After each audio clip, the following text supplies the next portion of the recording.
저는 이러한 과학적인 복습법을 마음 편하게 적용하며 쉽게 공부를 하고 있다는 생각이 들었고, 동시에 극강의 효율도 챙겨 학부 수석 졸업할 때까지 시험 전날 밤을 새본 적이 거의 없습니다. 시험 전날 거의 모든 내용이 머릿속에 있었거든요. 안녕하세요, 연수남이에요. 현직 전문의에요. 오늘은 정말 많은 분들이 요청하셨던 복습에 대한 모든 것을 준비해봤는데요. 공부의 시작과 끝은 복습이라고 해도 과언이 아닐 정도로 복습법이 공부법을 논하는 데 있어 빠져서는 안 되는 주제입니다. 오늘 다룰 내용은 다음과 같은데요. 반드시 끝까지 시청해 매 공부하는 시간을 최상의 효율로 채우시길 바랍니다. 복습 주기부터 바로 들어가 보도록 하죠. 현재 많은 공부법에 대해 강연하는 선생님들에 따라 최적의 복습 주기에 대해 의견이 갈리는데요. 하나는 교육심리학자인 토니 부잔이 주장하는 진도를 나간 뒤 10분, 하루, 일주일, 한 달, 6달 뒤에 하는 복습 주기가 있고요. 다른 하나는 147, 1430 공부법이라고 해서 하루, 3일, 6일, 13일, 29일 뒤에 공부한 내용을 복습하는 주기가 있습니다. 대표적으로 유튜버 토리파님이 자세히 방법을 알려주시더라고요. 가령 1일차 진도를 나가면 이 일이 의미하는 하루 전 복습, 즉 2일차 진도를 나갈 때 1일차 봤던 것을 한번 복습해주고, 3일차에는 3일차 진도와 2일차 것을 복습, 4일차가 되었을 때는 1도 빼고 3도 뺄 수 있으니 4일차 진도, 3일차 복습, 1일차 복습 이런 식으로 가. 30일차까지 가면 30일차 진도 플러스 1, 3, 6, 13, 29를 각각 뺀 29일차, 27일차, 24일차, 17일차, 1일차, 즉 5일치의 복습을 병행해 준다는 의미죠. 토니 부잔이 주장한 복습 주기도 같은 방식으로 접근 가능하지만 계획의 편의성을 위해 많은 분들이 공부의 루틴에 일일 단위, 일주일 단위, 한 달 단위의 복습을 위한 시간을 할애하는 방식을 많이 취하는데요. 즉 강의 또는 스스로 진도를 나가는 시간, 당일 복습을 하는 시간 외에 누적 복습을 위한 루틴을 추가하고, 이때 하루 전, 일주일 전, 한 달 전 걸 복습해주는데, 일주일의 주말 하루, 한 달의 하루 정도는 진도를 나가지 않고 그 주, 그 달에 배운 걸 한 번 쭉 몰아서 복습만 해주는 겁니다. 이렇게 되면 한 주기의 후반부에 있는 날의 복습 주기는 맞추기 어렵다는 단점이 있지만 계획 자체는 단순하게 세워 실천하기가 쉽다는 장점이 있습니다. 어쨌든 두 복습법 모두 에빙하우스의 망각 곡선에 근거하는 걸로 보이는데요. 인간은 학습한 지 10분 후부터 망각이 시작되어 1시간 뒤에는 56%가, 하루 뒤에는 67%, 한 달 뒤에는 79%가 망각된다는 이론입니다. 그래서 복습이 중요한 건데 10분 후 복습하면 1일 동안 기억되고, 다시 1일 후 복습하면 일주일 동안, 일주일 후 복습하면 한 달 동안, 한 달 후 복습하면 6개월 이상 기억되므로 복습 시마다 망각의 그래프 기울기가 감소하는 효과를 보여 이 적절한 타이밍에 복습을 해주는 겁니다. 하지만 에빙하우스의 이론 자체가 무의미한 철자들의 연속, 예컨대 DFG, L 등의 철자 같은 걸 기억하는 방식으로 망각의 양을 측정해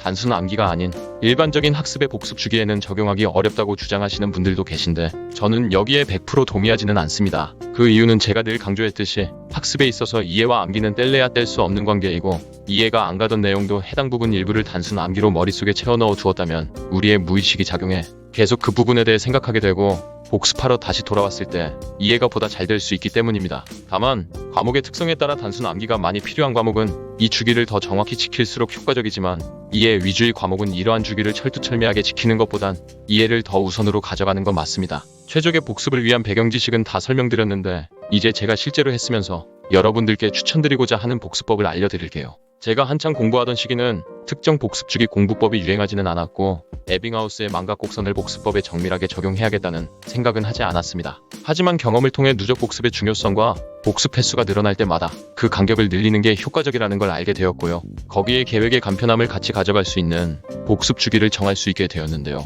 하루 15시간을 공부한다고 가정하고 설명 들어갑니다. 보통 6시간 정도는 학교나 인강에서 장기 시험을 위한 과목 수업을 하게 되고, 그렇게 되면 9시간의 자습 시간이 확보가 됩니다. 10분 후 복습은 각 수업 시간이 끝난 직후에 해주는 거고요. 아무래도 10분이라는 시간이 굉장히 짧기 때문에 수업 듣기 편에서 설명드린 대로 이번 수업에서 말하고자 하는 핵심 개념 하나, 예습할 때 권해드렸던 목차, 소제목을 숙지한 상태에서 여기에 살이 어떻게 붙여졌는지, 그리고 핵심 키워드 위주로 노트에 필기하면서 어떤 내용을 배웠는지 떠올려보는 정도로 마무리합니다. 이제 남은 9시간의 자습 시간 중 수업 시간이었던 6시간과 비슷하거나 그 이하로 당일 복습 시간을 확보해줍니다. 당일 복습 시간 동안 해야 될 것은 이해 안 가는 것 위주로 이해를 할 수 있도록 노력을 하는 것이고, 시간이 남는다면 아까 10분 복습에서 적어놨던 키워드 노트를 보며 다시 한번 수업 내용을 떠올려보는 겁니다. 이 시간대의 교과서 하나하나 다 읽으며 암기까지 하려고 하면 주어진 시간 내에서는 절대 못할 겁니다. 암기는 누적 복습 시간에 맡기자고요. 그리고 나머지 3시간 정도를 누적 복습을 위한 시간으로 남겨주는 건데요.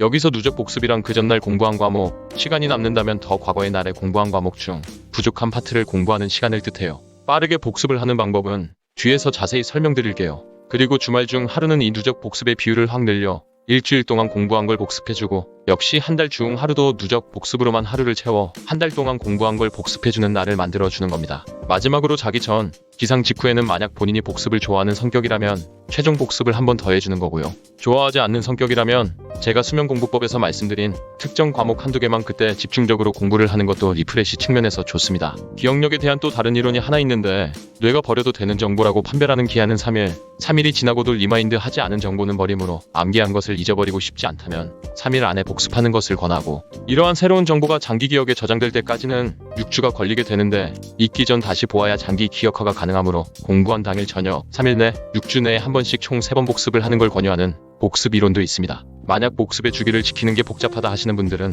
이렇게 단순화하여 접근하셔도 괜찮습니다. 핵심은 초기에는 자주 보고 그 이후 점점 간격을 늘려가면 되는 거니까요. 복습 주기의 체계를 잡았으니 이제 복습 방법으로 넘어가 볼까요? 복습의 핵심은 점점 늘어나는 누적 복습의 양을 컨트롤하는 건데요. 아무래도 복습해야 할 누적된 내용이 점점 쌓여가기 때문에 회독수를 늘려감에 따라 한 페이지를 보는 시간도 같이 줄여 나가야 됩니다. 그러기 위해서는 첫째로 중요 개념만 계속 선별해 나갈 수 있도록 회독 공부법에서 강조드렸던 중요 부분과 본인이 잘 모르는 부분을 펜 색깔을 바꿔가며 키워드에 계속 표시해 나가야 합니다. 정확한 표시 방법은 회독 공부법을 참고해 보시고요. 핵심은 회독 후반부에 표시했던 색깔 위주로 보고 시간이 남으면 그 다음 최근에 표시한 색깔을 보는 식으로 갑니다. 둘째로 역시 회독 공부법에서 강조드린 어려운 파트는 도식화를 그려놓아서 다음 복습 시 빠르게 이해 또는 암기하며 넘어갈 수 있도록 만들어 놓는 것. 어른 공부법에서 알려드린 복습 시마다 빙액을 하나씩 늘려나가 점점 책을 머릿속에 채워 넣어가는 과정을 거쳐주는 겁니다. 셋째로 메타인지가 관여되는 부분으로 복습 시 본인이 확실히 안다고 생각되는 부분, 즉 장기 기억에 해당되는 내용은 표시해 놓아서 다음 복습 시 패스하고 과감하게 넘어갈 수 있어야 합니다. 회독 반복 시마다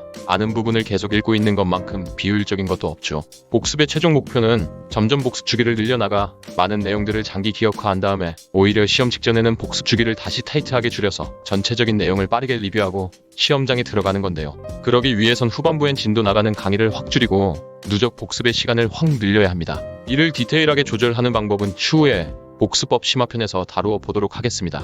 마지막으로 복습의 정교화를 말씀드리며 영상 마무리하겠습니다. 첫째, 지루함을 없애는 방법. 복습, 그 중에서도 누적 복습은 같은 것을 보는 거기에 자칫 지루하게 느껴질 수 있는데요. 이러한 지루함을 없애는 방안으로는 기출 문제집에 해당 단원 부분을 풀며 복습하는 방법도 사용할 수 있습니다. 기출이라는 게 결국 그 단원의 핵심 내용을 의미하기 때문이죠. 둘째, 피치 못하게 복습의 주기를 놓쳤다면 그럴 때는 그나마 최근에 공부한 내용이라도 잡아서 복습해야 합니다. 에빙하우스의 망각곡선처럼 그나마 기억에 남아있는 것을 한 번 더 끄집어내는 게 같은 시간 대비 효율이 좋은 공부입니다. 셋째, 강박 버리기. 제가 여태까지 말씀드렸던 복습의 주기를 반드시 지키려고 강박을 갖지 말고 모든 과목에 대해 이러한 복습 주기와 복습법을 실천하려는 생각을 버리세요. 내용이 방대하거나 암기할 내용이 많은 내용, 본인이 약한 과목들에만 적용해도 충분합니다. 그리고 주기에 대한 것도 저는 따로 계획표를 적고 실천 정도를 점검하지도 않았고 이러한 컨셉 정도만 머릿속에 갖고 복습을 진행하였습니다. 그나마 날짜가 헷갈릴 것 같을 땐 책 페이지에 공부한 날짜 정도를 적어두는 게 다였죠.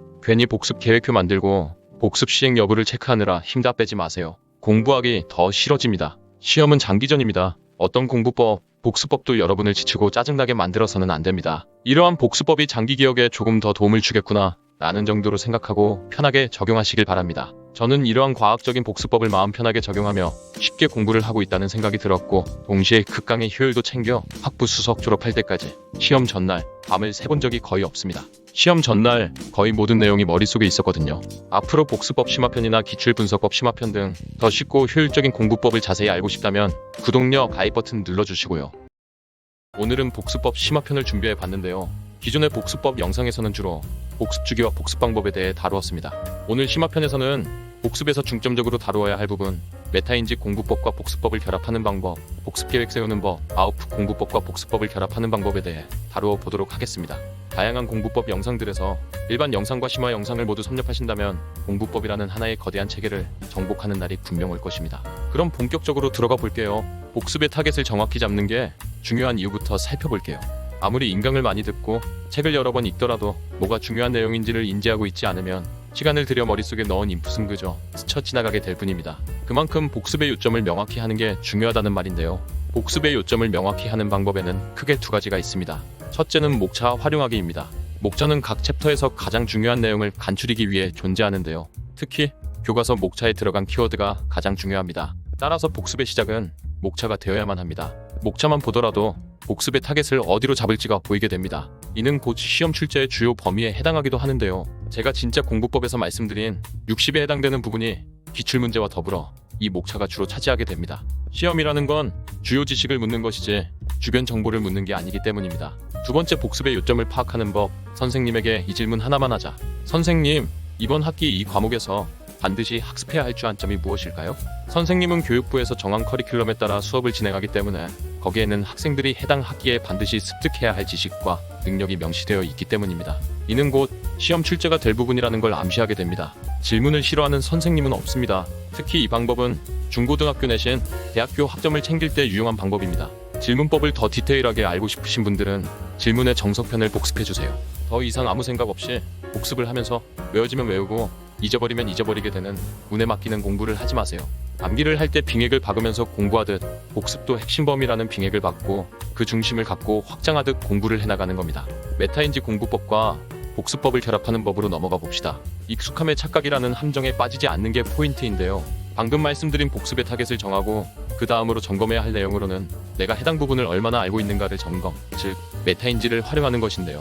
이미 확실히 알고 있다, 애매하게 알고 있다, 전혀 알고 있지 못하다, 셋 중 어디에 해당하는지를 점검하는 것입니다. 자신이 뭘 알고 뭘 모르는지 알아야 자신에게 맞는 복습 계획과 시간을 정할 수 있기 때문입니다. 점검하는 방식에는 크게 4가지가 있는데요. 첫째, 코넬식 노트 필기법을 활용하라. 코넬식 노트 필기법이란 노트를 3영역으로 나누어 왼쪽 영역에 각 수업의 핵심 키워드를 적는 방식인데요. 이 핵심 키워드를 보고 나머지 내용들을 떠올릴 수 있는지 점검해 보는 겁니다. 코넬식 노트 필기법은 학습 법칙에 매우 부합하다는 연구 결과도 있는 강력한 필기법으로 이는 조만간 전체 공개 영상에서 자세히 다루어 보도록 하겠습니다. 둘째, 마인드맵을 활용하라. 목차 속에 있는 키워드를 하나 잡아서 이와 연계된 개념을 하나씩 떠올리며 그려보는 건데요. 이때 애매하게 떠오르는 부분이나 전혀 기억나지 않는 부분이 나온다면 바로 그런 내용을 중점으로 복습하는 것이죠. 셋째, 다시 구술해보기. 교과서에 나온 걸 그대로 기술하는 것이 아닌 자기 언어로 유창하게 표현할 수 있는지를 확인해보는 것이죠. 넷째, 시험 활용하기. 당연히 시험 자체는 점수로 남기 때문에 그 전에 다른 수단을 활용해줘야겠죠. 그 수단은 바로 복습할 내용이 담긴 문제지, 더 좋은 것은 기출문제를 활용하는 겁니다. 문제를 풀면서 또는 해설지를 보면서 자기가 해당 개념을 얼마나 아는지를 점검해보는 것이죠. 위 4가지 점검 방법 자체가 일종의 인출 과정이기에 학습한 지식을 보강하고 기억력을 증진하는 효과까지 볼 수 있는 겁니다. 복습 계획을 세우는 법으로 넘어갈게요. 복습의 타겟을 정하고 본인이 이 부분에서 어느 정도 아는지를 메타인지적으로 파악했다면 이제 계획을 세울 차례인데요. 복습의 시간은 조금 타이트하게 부여할 필요가 있습니다. 복습법 편에서 설명드렸던 대로 수업 시간 이내의 시간을 부여하는 것이죠. 한없이 시간을 길게 부여할 경우 너무 제자리에서 뱅뱅 돈다는 느낌이 들 수 있고 진도를 나가는 속도가 느려져 이는 곧 성취감 저하로 이어지고요. 공부할 의지 자체를 깎아 먹을 수 있기 때문입니다. 무작정 복습에 들어가지 말고 10%의 시간을 들여 먼저 계획을 세운다면 나머지 90%의 시간 효율을 대폭 끌어올릴 수 있는데요. 각 시간대별로 본인이 중점적으로 공부해야 할 부분의 목표를 세우는 겁니다. 해당 시간에 어느 챕터를 공부할지, 그 챕터에 대해 본인이 얼마나 알고 있는지, 가령 수업을 열심히 들었으면 기본적인 개념은 잡혀있는 상태이므로 해당 내용을 명확하게 설명할 수 있는지, 요점들 간의 인과관계를 완벽하게 설명할 수 있는지를 확인해 보는 것이죠. 이게 가능하다면 이 챕터는 비교적 시간을 덜 써도 괜찮다는 겁니다. 반면 전혀 모르는 챕터라면 복습 계획을 세울 때 더 많은 시간을 부여해야 되는 것이죠. 1시간씩 시간을 나눠서 집중의 시간을 부여하고 보상의 시간이 오기 전까지 빠르게 복습을 해주세요. 그리고 다음 집중의 시간이 왔을 때 바로 전 집중의 시간에 시간을 잘 활용했는지 점검하고 기존에 세웠던 목표를 잘 달성했는지를 살펴보는 겁니다.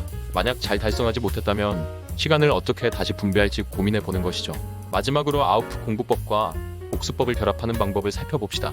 아웃풋 공부법의 핵심은 단원의 핵심을 제대로 이해하고 있는지 직접 머릿속에서 꺼내봄으로써 점검해보는 건데요. 점검을 할 때는 자신을 속이지 말고 진짜로 임해야 합니다. 이를 위해선 크게 2가지 방법, 상세 질문법과 파인만 학습법이 있습니다. 상세 질문법부터 살펴봅시다. 상세 질문법이란 하나의 질문이나 개념에서 출발해 다른 관련 문제로 가지를 뻗어나가고 계속해서 질문을 던져 심층적으로 파고들어 하나의 거대한 논리와 질서를 가진 지식의 틀을 만드는 것인데요. 하나의 개념에 대해 왜? 라는 질문을 스스로에게 던지고 꼬리에 꼬리를 무는 질문으로 한 과목에 대해 거대한 논리 체계를 만드는 것이죠. 이때 중간에 막히는 곳이 바로 자신이 부족한 부분이고 복습을 중점적으로 해야 되는 부분인 것이죠. 각각의 요소들의 질문을 할 수도 있고 각 요소들에 대한 상위 개념, 원인 등으로 거꾸로 타고 올라갈 수도 있는 겁니다. 따라서 핵심 질문에서 시작해 거기서 파생된 모든 질문에 답할 수 있다면 그 단원의 핵심 개념뿐만 아니라 각 문제 사이의 관계와 서로 간의 영향을 파악해 한 단원의 완벽한 개념을 잡아 나갈 수 있게 되는 겁니다. 파인만 학습법은 노벨 물리학상 수상자인 리처드 파인만이 역설한 학습법으로 총 4단계로 나뉩니다. 1단계는 학습할 지식점이나 이해하고자 하는 개념을 선택합니다. 2단계는 다른 사람을 가르친다 가정하고 지식점을 설명해봅니다. 포인트는 교과서 그대로 말고 자기 말로 바꿔서 수업 장면을 상상하거나 글을 쓰며 설명을 해보는 겁니다. 이때 글을 쓴다면 제가 늘 아웃풋 공부법으로 추천드리는 타이핑 공부법을 활용하는 걸 추천드립니다. 3단계는 설명 중 모르거나 막히는 부분이 나오면 교재나 참고자료를 확인해 해당 부분을 막힘없이 설명할 수 있을 때까지 다시 공부해줍니다. 4단계는 총 정리하는 시간으로 자신만의 언어로 설명했던 모든 개념들을 전반적으로 다시 정리를 해줍니다. 오늘 알려드린 복습법 심화편과 기존 복습법 영상의 복습 주기와 잘 결합해 복습을 해나가신다면 기존의 복습과는 차원이 다른 효율을 낼 수 있음을 머지않아 느끼실 겁니다. 오늘 영상 외에도 더 다양한 심화 공부법 및 성공 인사이트를 만나보고 싶다면 구독력 가입 버튼 눌러주시고요. 출간 즉시 자기계발 베스트셀러가 된 연수남의 책 2권 그리고 암기법 전자책을 만나보고 싶다면 고정 댓글란 또는 영상 설명란을 참고해주세요. 그리고 연수남 갓생 챌린지 카톡방은 이벤트 종료 후에도 계속 운영 중이니 고정 댓글란 링크를 통해 자유롭게 참여해주세요. 오늘 영상은 여기까지고요. 도움이 되었다면 구독과 좋아요, 알림 전체 설정 맞춰주세요. 감사합니다. 당당.